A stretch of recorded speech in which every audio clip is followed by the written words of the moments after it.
On est dans une zone à défendre contre le capitalisme, l'emprisonnement, la manière dont on veut gérer la société. Et donc voilà, ça fait du coup depuis 8 mois qu'il y a une petite poignée de gens qui ont décidé d'habiter ici, qui habitent dans ce coin-là, là-bas. Et autour de ça, s'est greffé un tas de groupes, de personnes, de militants, d'activistes, d'habitants de Haren aussi, qui en fait avaient déjà démarré la lutte contre la maxi-prison bien avant que nous on arrive. Pour les habitants de Haren, ce terrain est important parce que c'est le plus grand espace vert qui est disponible pour eux. Haren, c'est un village assez charmant qui a gardé un caractère rural et qui est entouré de toutes les infrastructures de la ville. C'est une liste immense et vraiment dans toutes les orientations, on est entouré soit de grands bâtiments, soit de voies de communication gigantesques qui font que c'est très très enclavé. Et ça, c'est l'espace vert qui reste pour les habitants. Une des grandes richesses et spécificités de Haren, c'est que les générations précédentes, elles ont majoritairement travaillé dans la culture du chicon. Le chicon de pleine terre qui est produit, comme vous le savez peut-être, sous des tunnels qu'on chauffait. Donc ça, c'est vraiment à la fois le cadre économique, mais aussi culturel et social des générations d'avant. Et ça n'existe presque plus, sauf que depuis quelques années, ça revient. Il y a un jeune agriculteur qui cultive à nouveau le chicon de pleine terre en utilisant les graines des anciens producteurs. Et ça fait vraiment partie de l'histoire de Haren. Et j'ai envie de dire, c'est pas juste du passé, ça pourrait être le futur, puisqu'on aura de plus en plus besoin de nourriture produite localement.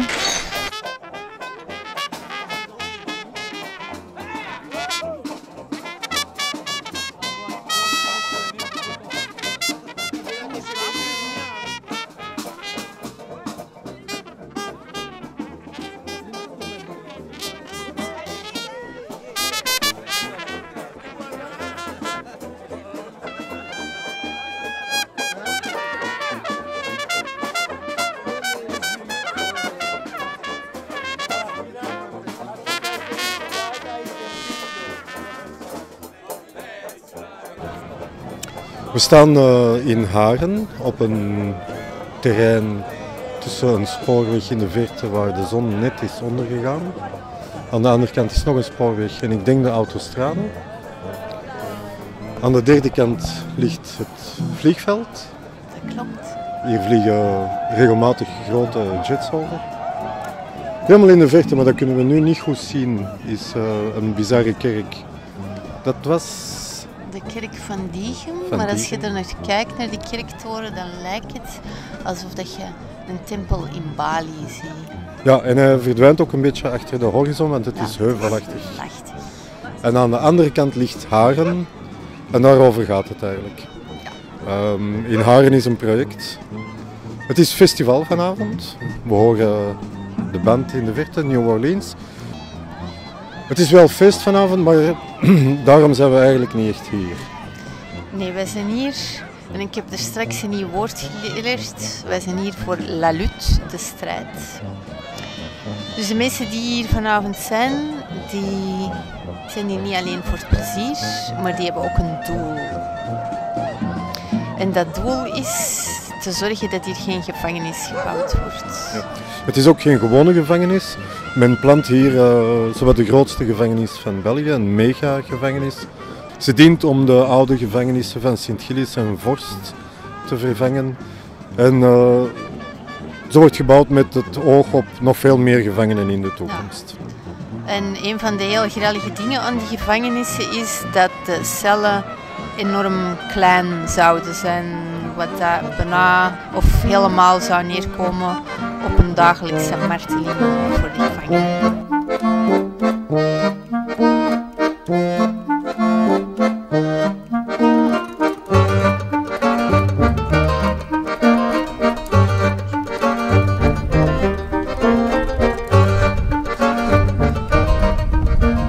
Het is zonnig, warm zelfs.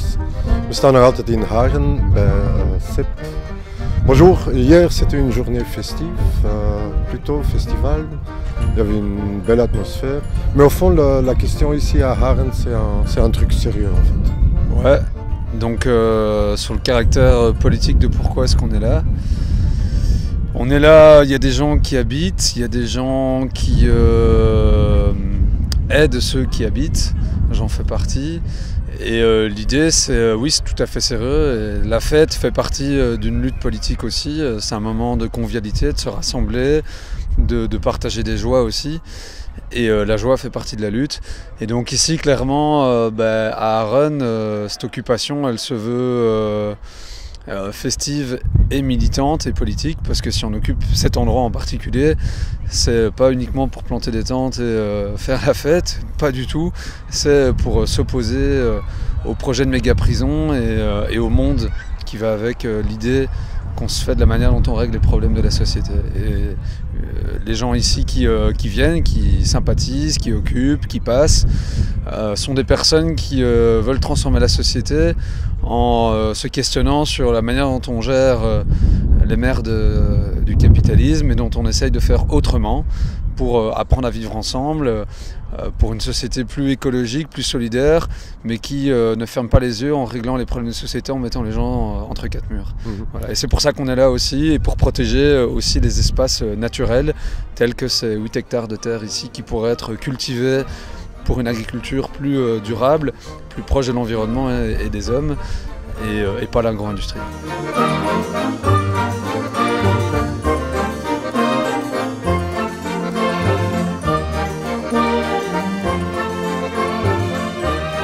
L'histoire du chicon, c'est aussi le fait qu'il est lié à la qualité de la terre ici. Les connaisseurs de chicon disent qu'il est particulièrement bon, et c'est vraiment un produit de terroir qu'on devrait vraiment valoriser. Et c'est pas une idée de fierté locale, c'est aussi une idée d'autonomie alimentaire, de transmission du savoir. C'est vraiment la richesse de ce qui se passe ici.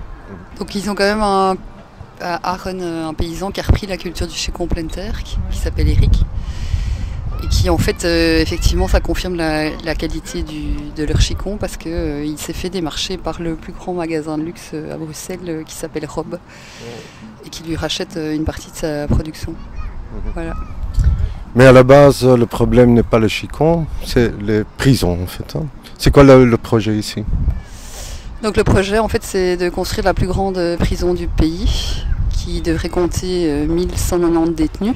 Ceux qui sont déjà passés par des prisons, par exemple de Saint-Gilles-et-Forêt ou à Anvers-Begijnenstraat, se rendent compte que les conditions là ne sont pas vraiment humaines, quoi. Et là, l'État belge a déjà été condamné plusieurs fois à cause des conditions des détenus. Donc on pourrait dire des nouveaux prisons, c'est une bonne idée. On pourrait effectivement dire ça. Mais bon, donc évidemment, derrière ça se pose la question en fait de la politique carcérale pénitentiaire belge. Et donc en fait, effectivement, ces prisons sont dans un état de délabrement qui fait que les conditions de vie des détenus sont inhumaines, et ça on ne conteste pas du tout. On le reconnaît tout à fait, et il y a des rats qui courent, ils sont 3-4 par cellule, voilà. Mais donc déjà on peut là-dessus remettre en cause la responsabilité de l'État belge, qui n'a jamais rien fait pour remettre en ordre ces prisons durant les 30-40 dernières années. Ça, c'est une première chose. Et puis alors derrière ça, il faut aussi parler en fait de la manière en fait dont fonctionne la politique carcérale, et dont la manière dont on exécute, on condamne, on exécute les peines.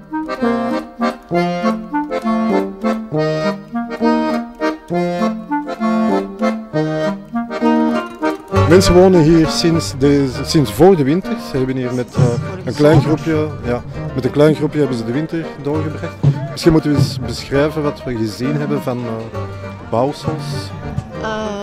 Als je van de parking komt, dan is het eerste bouwsel dat je ziet is een huisje voor de geiten. Want er worden hier 2 mama-geiten gehouden die mogen rondwandelen. En ondertussen is er hier ook ergens een babygeitje dat zo wat door iedereen geknuffeld wordt. En dat in roze dekentjes wordt gewikkeld als het moet gaan slapen. En waar de herder of de eigenaar gaat bijzitten. Die kruipt dan mee in het huisje van de geitjes. Er lopen hier kippen rond en daar is ook een kippenhok voor gemaakt met een trapje naar boven. Maar ze lopen vrij rond, toch? Ze lopen vrij rond, maar als ze 's avonds op stok gaan, dan hebben ze hun eigen huisje. al die huisjes zijn gemaakt van recyclagemateriaal, van paletten, van panelen waar dat je normaal een douche mee maakt, deuren die gevonden worden, Oude ramen heb ik kastdeuren, gezien. oude ramen. Dat is ook wat hier gezegd is vanavond tijdens een van de toespraken. Mensen worden expliciet uitgenodigd om naar hier te komen, om gebruik te maken van de vrijheid die hier is, het materiaal dat hier ligt, en bij te dragen aan de collectieve arbeid. Er wordt veel nadruk gelegd, heb ik de indruk, op autogeré, zelfredzaamheid, Ja. maar ook zelfbestuur. Er zijn 2 toiletten. Dat zijn 4 of 5 hokjes naast elkaar, droogtoiletten met een gordijntje voor. En naast die 4 hokjes, dat is geweldig, is een piscijn gebouwd uit verkeerskegels. Elke verkeerskegel is een urinoir. Er is een joert, een grote witte.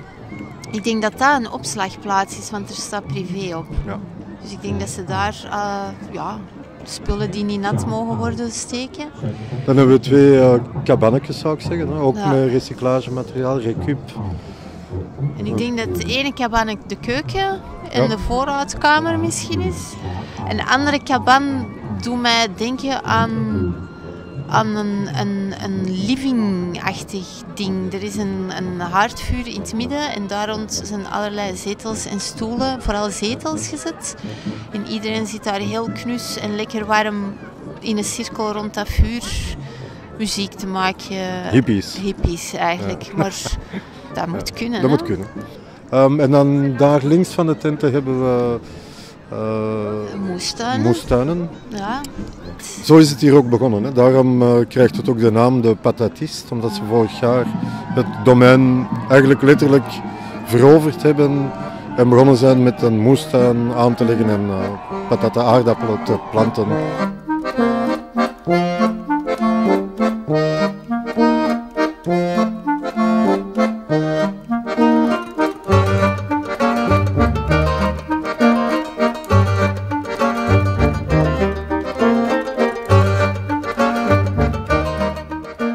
Alors venez nous rendre visite, c'est un lieu magnifique, les beaux jours sont là, et venez pique-niquer, ramenez vos familles, vos enfants, vos chiens pour profiter du lieu, parce que c'est de la nature de ville, mais c'est de la nature sur 18 hectares.